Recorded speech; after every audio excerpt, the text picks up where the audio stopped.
going to be looking next in the match. Also, Ole is going to be working overtime on this Kog'Maw, trying to save people from the Rakan initiations, trying to save people from Zac Elastic Slingshot as well. Everybody's got to be looking on the ground for those shadows because he can't be everywhere at once. Yeah, and the Renekton is to match the Jarvan as far as laning power here. The one fear for TSM, as you mentioned, Kobe, is the early game and the amount of range damage Immortals can do to turrets. So if TSM stumbles a little bit in the early game, there is a chance that Immortals can just rotate around, take multiple turrets early, hit the item power spikes, and just snowball the game. So TSM has to play defense and take it a little bit late.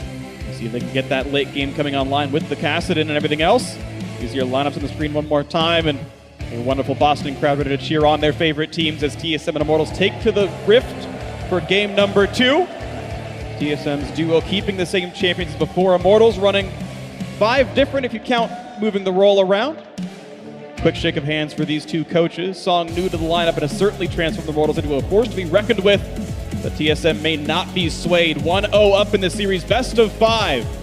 TSM will be the first team in North America to win 3 straight titles and put their 6th trophy on their mantle. There have only been 10 splits, and it's going to be maybe number 6 for TSM out of this one. We'll see if they can make it happen. The crowd is ready, the fans are ready, and so are we, and so are the players to get themselves into game 2 of this best of 5. Immortals hoping to fire back before it's too late.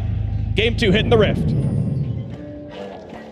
I do think this Immortals team comp has a lot of potential. Oftentimes, the shove they could have in the early game can be a great bridge for Kog'Maw to hit that 2-3 item spike. And we've even seen Xmithie go Ardent Sensor on Sejuani. There's a chance he does that in this game as well if they're looking to apply that shield based on the CC that Xmithie can put out. But as we saw last game, there was an early game jump for TSM. They're running Rakan once again, but this time they're not sneaking him into the end of the jungle.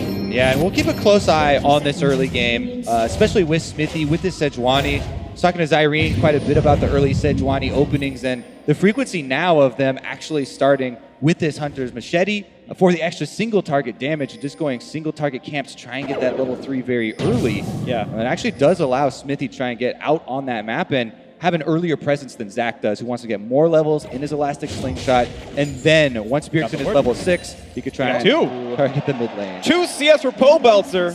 He is massive, 20 gold up, bonus XP as well. I don't know if it'll be enough to actually change level up patterns by any means, but there is a chance that this means red buff, blue buff, and Scuttle Crab for Xmithie could net level 3 now that he's gotten a little bit of experience by assisting on those ward kills. Yeah. That is Don't know the breakpoints well enough, but it's certainly not that It's so small, though, when they're all sharing. Yeah. You got like 8 or something, you know. It's not 0. Quick stun comes in, and it's going to be a buff start for both these squads, getting leeches from their duo lanes. Xmithie going to knock down that red buff without much issue. See who can win in this mid lane battle as Bjergsen takes an auto attack first. The duo lane's going to get back to their side of the map without much difficulty. Actually here, trying to play the ping game and decipher, there was a yellow ping from, I believe, TSM down onto the rafters. Yeah. Theorizing that maybe Xmithie did start there, but again, with the Sejuani with the Hunter's Machete, you want to go for the single target. Your permafrost does a large amount of damage on single target camps, and right now he's leashing his blue back, trying to avoid the extra auto attacks. Generally speaking, if you see the Talisman, the Sejuani will be trying to clear Raptors. If you see the Machete, pretty much just going for single target camps, relying on that huge burst they get from the permafrost stun to clear those 3 camps and get level 3 right away. Then they go and pull off their game. Yeah, the permafrost auto attack does so much damage at the end of it all. You see Sven clearing away his camps quickly enough. Of course, Zac, pretty good at AoE camps himself. Level 3 is there. The same for Xmithie. And the bonus XP, of course, doesn't matter. He took 3 big camps and takes Scuttle, then looks to invade onto a Zac that often gets low in the jungle. Yeah, and they're going to both have Smite if they end up fighting over this red buff. Sven's scaring a little bit unawares. Hasn't started on red, and Xmithie has no reason to know he's here, but he does find him. Finds him for the damage output. A couple more autos to get the stun. He's got that. Won't quite get the passive, but does force Sven out of the jungle. At least a little bit. No, he goes back in to get some blobs. Yeah, no surprise here. Zac being bullied a bit out of his own jungle early on. Is not in any place to try and fight that. Still gets to pick up a lot of the Krugs, though, as Xmithie goes to take the red. And he's going to get it. There's actually no contest in this one. He's going to get all the burst damage he needs. Auto smite once the sun comes in. You can see he's timing it as well. And that's a buff steal out for Xmithie. Triple buff.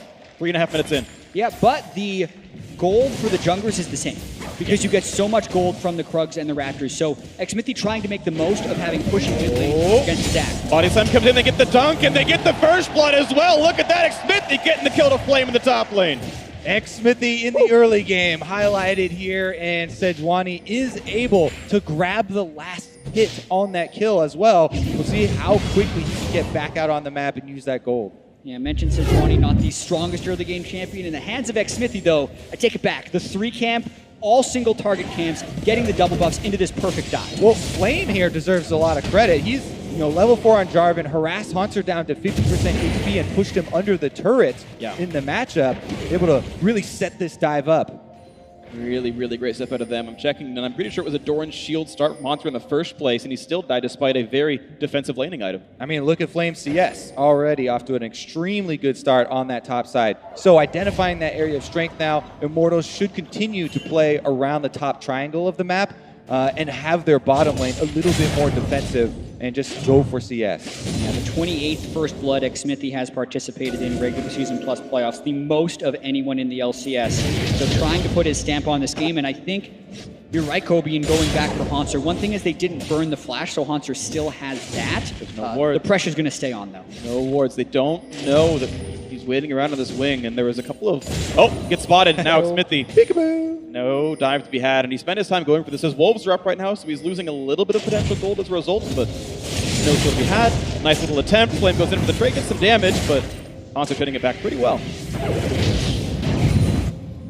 Yeah, mid lane just going to be a bit of a farm off, but Pobelter should be shoving for a lot of it.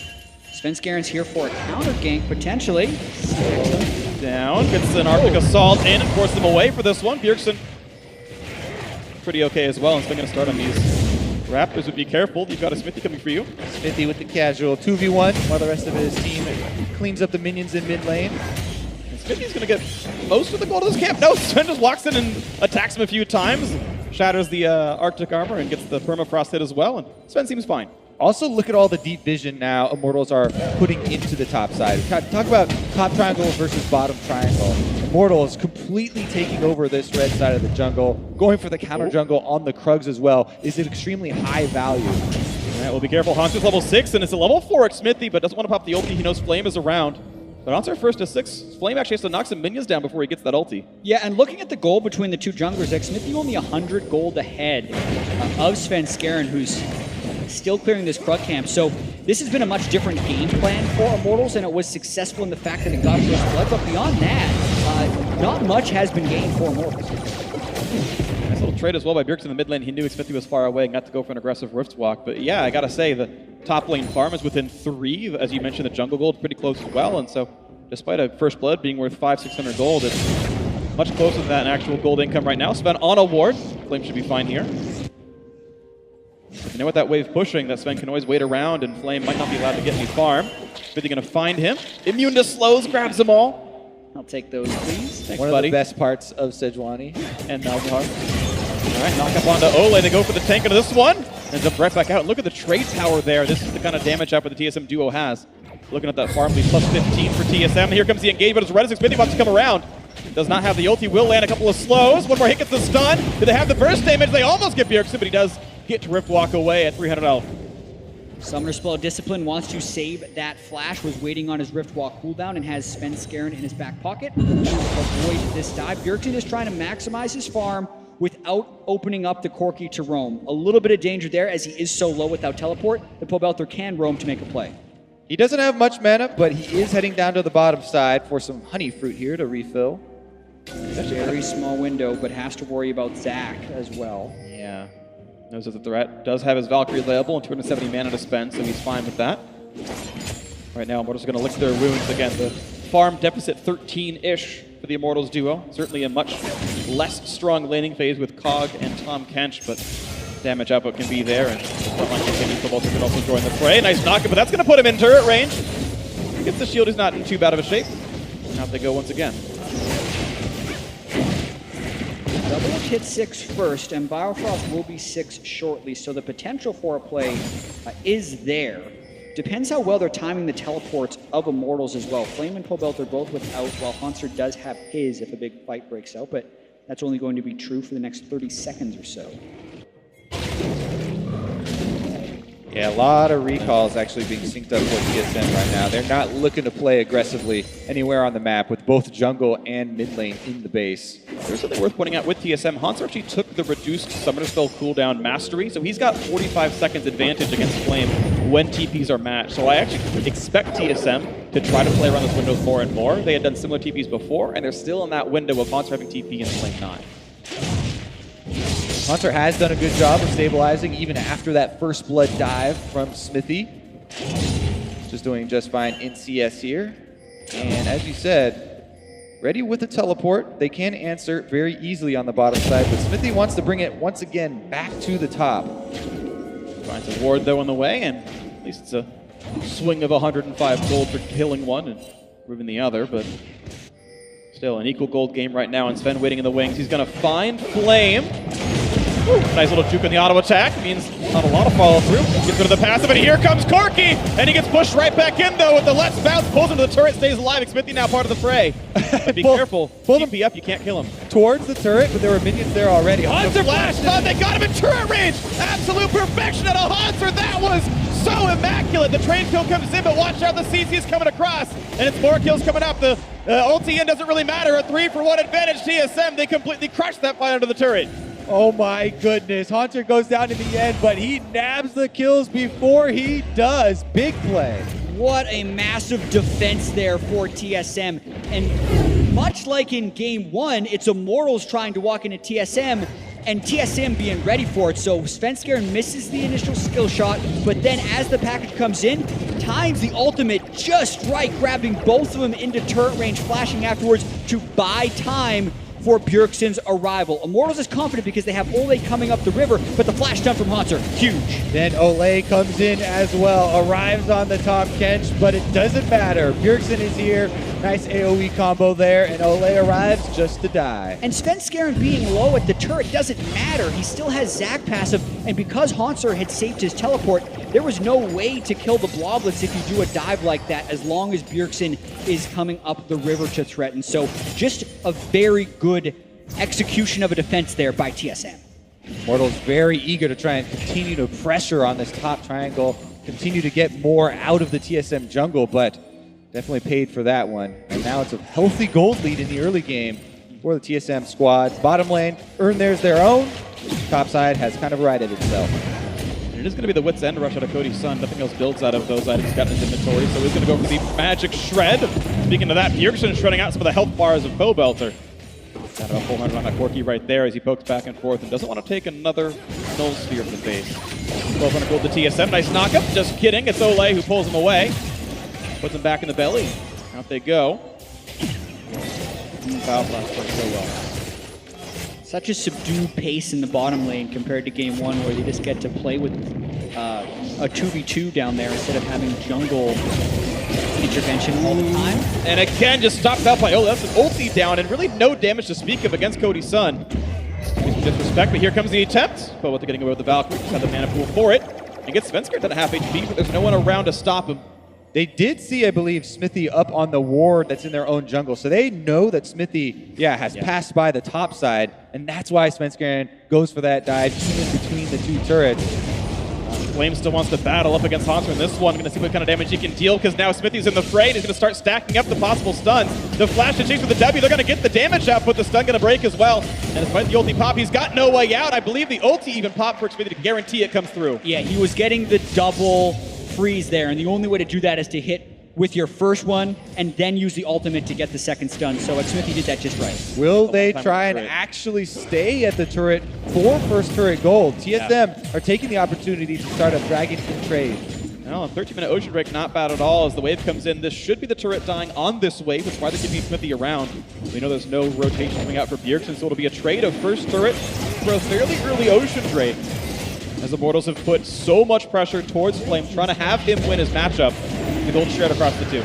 I mean, Smithy has had a laser focus in both games 1 and 2 on completely different lanes. And in both, it did net them first turret, but at a pretty large cost. The kills are going back over to TSM. You can see Bjergsen is healthily into his laning phase, almost hitting level 11 for that first reduced cooldown on Riftwalk. And TSM has the first Drake. So the overall result of Smithy's switched focus has been pretty much the same between games 1 and 2. Solid defense from TSM so far in this series.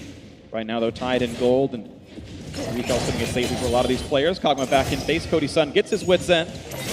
Building towards his next item. Could be almost anything that goes into his build normally, but that's the first item spike in. Of course, Ole not going to get an Ardent Fence anytime early, so no double spike with that. Question is always, once they get the first turret down and top lane is pushed in, what can Immortals do to keep up the pace? You get a little bit of tempo advantage there with topside pushing, and now Flame gets to roam the map, but where can they actually force? Bjergsen on Kassadin with Flash and level 11, as you said, very mobile, and it's very hard to force on him. So it looks like they're actually just kind of doing some ward work here. Gonna find a friend, says hello to Bjergsen. Riftwalk gets him away. Takes some damage, doesn't care about the rest of it though. Getting a Kassadin at this point creatively impossible, even as the Sheen for more CDR and plus level 11, so that's a very short Riftwalk cooldown. But here comes the Bastion once again. Flame and Smithy putting a lot of time together. Nice stun for Hanser, and then back out he goes. Found a Jarvan. Don't necessarily want to stay in enemy territory. Jumps right back out. And this is actually the first 15 minutes that TSM wanted. They had a low wave clear mid laner. They had the disadvantaged early game jungler. And they've still gotten their farm in a pretty good place. Bjergsen now free to potentially go and make some plays down bottom where they, TSM, have the initiation advantage.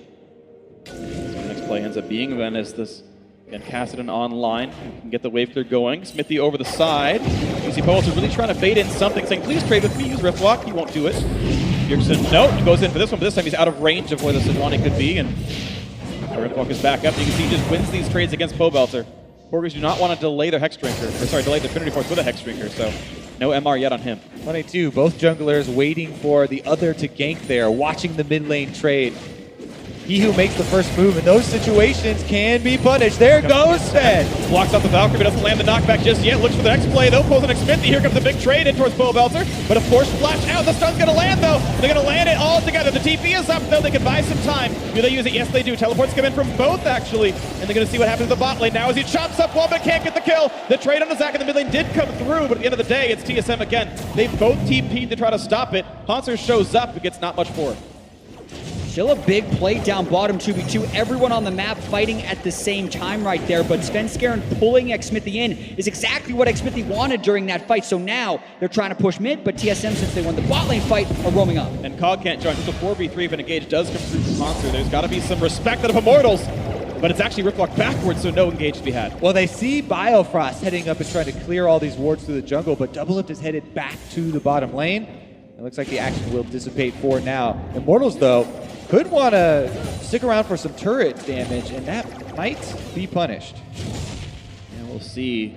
Flame right now going to stay with the crew. Pobelter a bit injured as Blue Buff is timed out. Of course, with this Ocean Drake, Bjergsen keeps sustaining up between these forays. Still more damage to the turret. Smithy going to come frontline a little bit as well, but the minions are gone, and this turret yet to go down.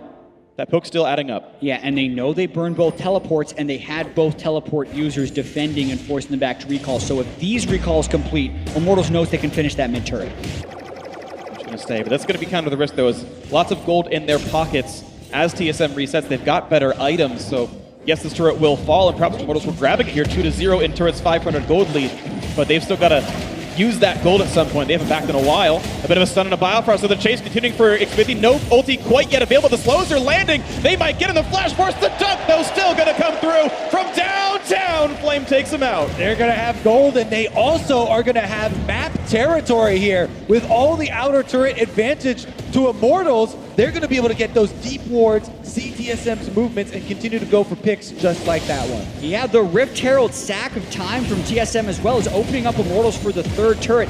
Getting the outer three turrets really opens up the map if they're able to go around and make plays. They still have the Abyssal Voyage from the Tom Kench as well if TSM moves up in those lanes now. So this game just got real dangerous for TSM.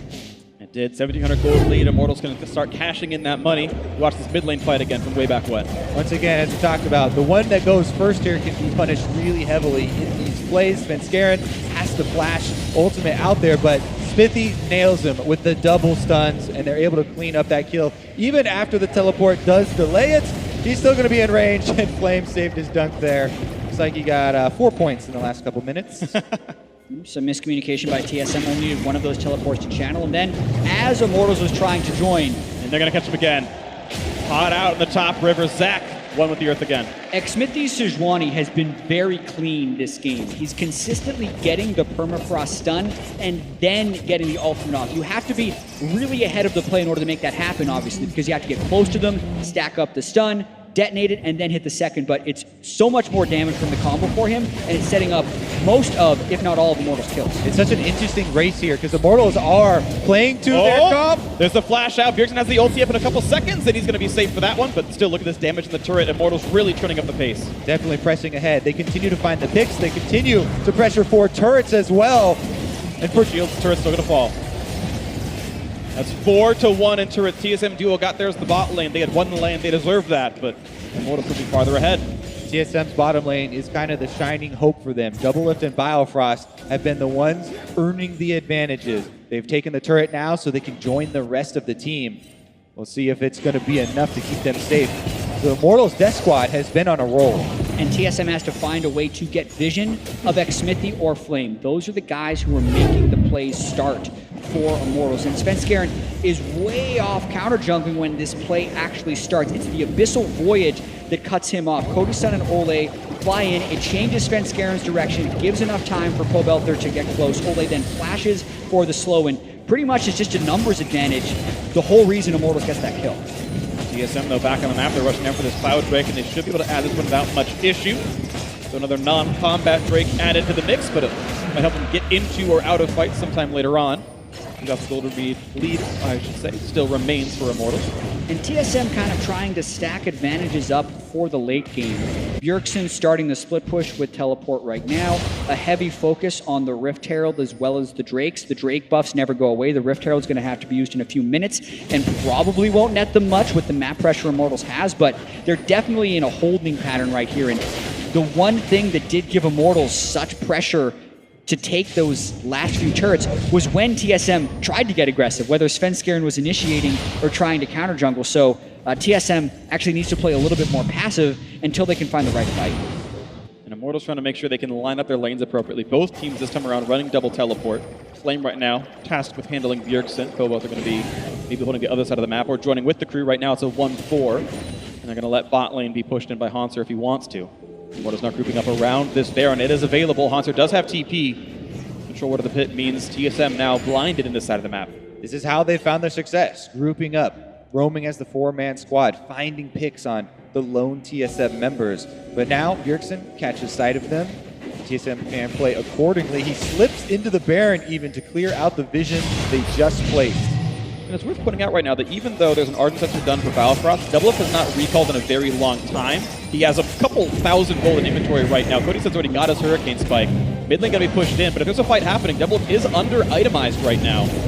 As the Rift Trail's gonna push in, get plenty of damage down. It will die, but gets half the mid lane outer turret. That also does draw out the Abyssal Voyage of Ole to defend here. So that is one of the tools that Immortals have been using to try and get these picks, and TSM may have bought themselves a little bit of time with that push, even though they don't get the turrets.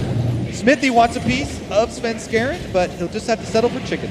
That's two straight defensive ultis out of him, and nice smite by Smithy grabs the big chicken.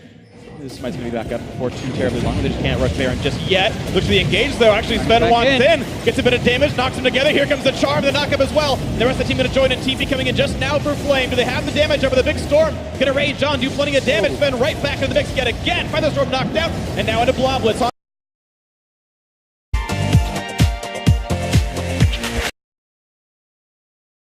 But a knock up there. The re-engage for Hanser. Looks for the stun. Does pick up Ole. Running away, but he's going to still lose his life. And now Biofrost's going to fall. 4-1 advantage Immortals. That's exactly what Immortals wanted. They've been poking around for a fight, and Svenskeren gave it to them. Especially when Svenskeren uses his ultimate to escape with the Raptors to then fight right afterwards. Immortals knew this was the fight to go all in, and they bide their time during that fight as well. Flame holds his Cataclysm until exactly the right moment, and they get 4 kills plus the Baron. They know there's no threat. Double Up doing the best he can with his time to push down mid. He does actually manage to knock down mid outers as falls, but a smite comes through for Smithy, and a Baron picked up as early as it was last game. This time, though, for Immortals. Smithy is now 2 levels above Svenskeren after the fight. We're going to replay right now. Sven goes in, he gets the double knock up, and Biofrost does use the combo from Rakan super early on, so they're left without a lot of control. Then the re-engagement. Sven is so low, he immediately gets popped, but Flame goes offensive for Immortals. And then Flame actually flashes back. TSM moves forward, then he gets a 3-man ultimate. The damage applied to all three, still able to stay in the front line. Pobelter gets his second Valkyrie of the fight. Haunter doesn't have enough damage to finish him off with the stun, and those small advantages Immortals have been accruing in items, and the fact that Doublelift hadn't shopped, even though he was in a position to free hit for much of that fight, paid off for Immortals in a big way. I think he had just barely by the time that fight came through. His Hurricane gave him 4,000 damage to this one, but now the re-engage coming across, going to find a couple of knockups. Looking to knock down Ole, gets the shield up in time and stays alive. The Charm running back to the back line, and nothing with the left bouncing either. The fight has continued as Pobelter wants to chase in towards this Zac at half HP. Going to push Sven scaring away, chases in towards Double, the crit coming in for plenty of damage. Now Bjergsen joins the fight for a slow as well. Here comes Xmithie. Can they get the stun? Not quite just yet, but the health bar is so dangerously low onto this as Xmithie still holds the front line, and they all stay alive as Flame pushes the bot lane. Fight's very critical while Baron is active because the turret kills afterwards can come so quickly thanks to the Baron of Powered Minions. Very important that no one on TSM died there, as they will be able to heal up and prevent an absolute disaster, even though Immortals now with full control. This is a huge, huge sweep for Immortals. A lot of gold income for them to really extend this lead. It was getting a little tenuous there for a moment, but they've cleaned the map of TSM turrets. Only the inhibitor ones remain standing. And look at this one, 6-2 in turrets on this Immortals. Doing such an amazing job in the mid game. Baron buff still on for a minute and a half. They've got a lot of room still to work with if they want to. But Welter even better at killing turrets, has a rapid fire cannon done. Rage Blade soon for Cody's son. Immortals have been able to leave around a bunch of wards as well before they exited TSM territory. So it should be very simplistic for Immortals to set up for the next Drake. It is just a Cloud Drake, but they do want to get back on the board and kind of break the TSM hold on the Dragons. Absolutely. Let's see, Sven gets away. This is actually the second blue buff in a row he's had to grab. Bjergsen's never been around to take it. He's been pushing top lane for the last 5 minutes roughly, so not optimal situation. So CDR, of course, not a bad stat on Zac. Cloud Drake up in 15 seconds. Baron buff still on for a minute. And we'll see as the team has grouped towards the bottom middle side of the map. See if Immortals can get anything with this. Yeah, Xmithie has been everywhere this game. 90% kill participation, and they still have about a minute on this Baron, but need to get multiple waves crashing at the same time if they want to crack the inhibitor line of TSM. The package being up right now for Pobelter does make him fairly confident. They're getting a decent chunk of damage early on. Fine for themselves, back and forth, damage up coming through, and just the wave clear, but that turret's down to half HP. This is definitely a peak in Immortals' power. The huge gold difference now, just spiking with the Baron buff. Package is actually down, but they've got another wave to push with. Gonna get a lot of damage on this one. Turret down to 2/3 so far. Who wants to engage from TSM? Pretty much nobody. Is Baron timing out in a few seconds, but they finish the turret in time. The engage comes across. They found Corky. They've got him. The shutdown comes through into Pobelter, and it's now the fight. 5v4. Can they get more? Catapult comes across, but Bjergsen getting the kill to Cody's son. Only 3 left alive. Another knockup in for Vilefrost, but it's Ole on the wings trying to buy some time. Now the disengage for the IMT tanks. The solo lane in the jungle trying to run away, and they will survive, but a 3-for-0 to TSM right as Baron falls off. And it was Doublelift who snuck enough feathers behind Pobelter and Cody's son to get the root while they were greeting for that turret. Such a critical turn here as Bjergsen picked up a couple of kills, and they still want Xmithie. Xmithie forced to ult to buy some time, still to flash get away, and then the Arctic Assault, more like an Arctic Retreat, gets away with it. This TSM duo lane is pulling them back into it. TSM with a very critical hold at the inhibitor turret there. That one was about to go down, and Immortals didn't even have the time to pick up that Drake. Yeah, those turrets heal. TSM now even faster with the secure of this Cloud Drake. Absolutely keeping themselves in the game with that fight because of the power spikes that Immortals is going to be hitting. We'll get to that later. Watching this one more time. Doublelift, just a few autos, gets the root onto both the Corky and the Kog'Maw. Ole can only eat one. The Biofrost initiation comes in afterwards to get up the charm, and that is just over from that point. Yeah, that is the dream scenario for the TSM teamfight squad. Doublelift and Biofrost come up big, then it makes the follow-up from the Kassadin, from the Zac, very easy for them to do. See what now TSM can actually hold the rest of the map because the vision has still gone dark. Even though they chased off Immortals, they're working with a very, very dark map. Immortals still has a 4,000 gold lead, but they are now up against 3 Drakes instead of 2. The Rage Blade being completed onto Cody's son is massive, but Bjergsen is yet to complete Lichbane. I think that's going to be a huge moment. Level 16 plus Lichbane for the Kassadin means he can kill the Kog'Maw. And Double F now has Infinity Edge. That's the supreme power spike for Isaiah right now. He can cut through the squishies so much more easily now. And we'll see what can come through into this one. There's not a lot of armor yet on the Immortals front line, so I like his prioritization so far. Mid lane under fire, and you can see this turret just withering under the attacks. 2 more hits. Immortals still want to fight, and they have the flank from Jarvan. Early feathers from the disengage, though. Can there be a refight now as Immortals have the ultis available to find themselves the dive? Flame at half HP pops the stone plate, though. That is his tank stats now gone. Yeah, that's huge, actually. Stone plate actives are one of the biggest things keeping the tanks, keeping those front lines alive in these team fights. This happens.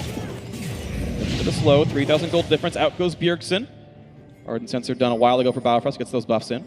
Yeah, and super important to get wards down for flank teleports from Flame. That Jarvan getting a flank onto Double Lift is a huge moment for this game. Just 2,000 gold, Baron being up in 40 seconds. It's all going to revolve around that zone, which Immortals now controls with wards.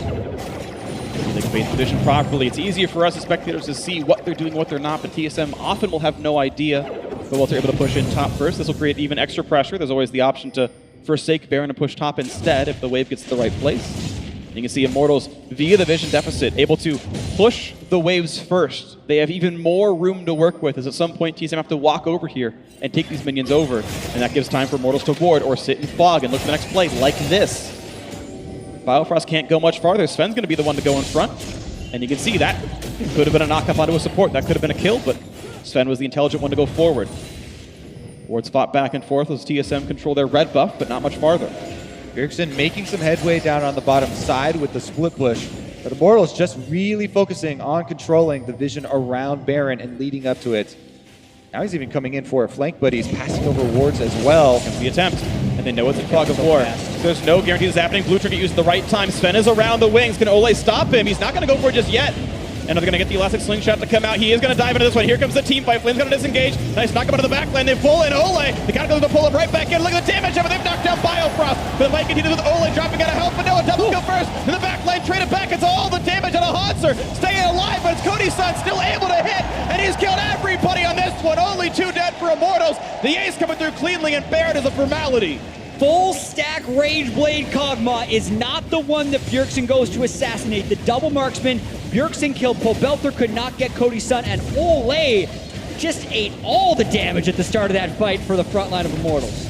That is a tanky top catch, and that is going to be a Baron on 3 members of Immortals.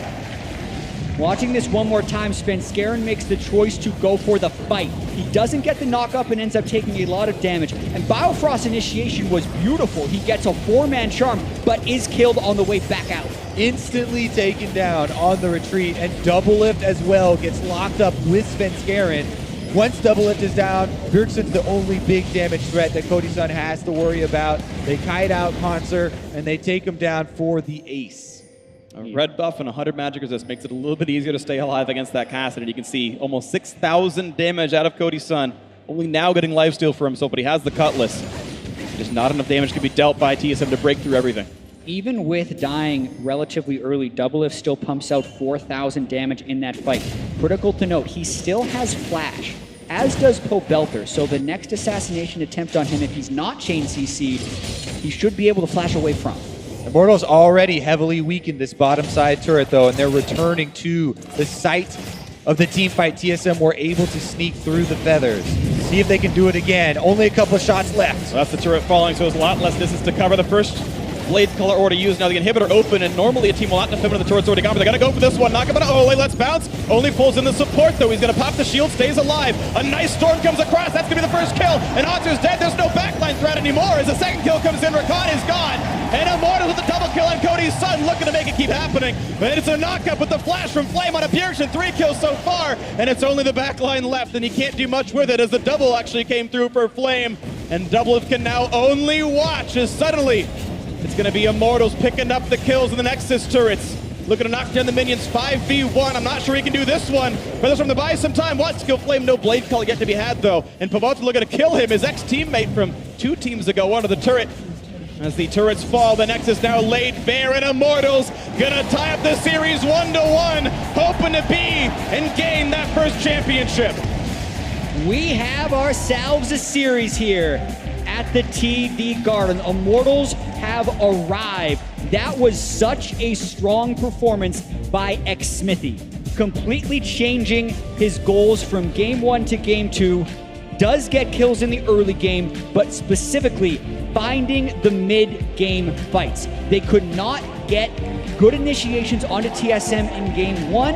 That changed in a big way here in game 2. The differences in front lines was huge in this game. Incredibly tanky Ole there with the Abyssal Voyage, able to make a lot of the picks in the mid game, assist with Smithy, starting out a lot of the fights, as well as Flame on this Jarvan. Yeah. Continue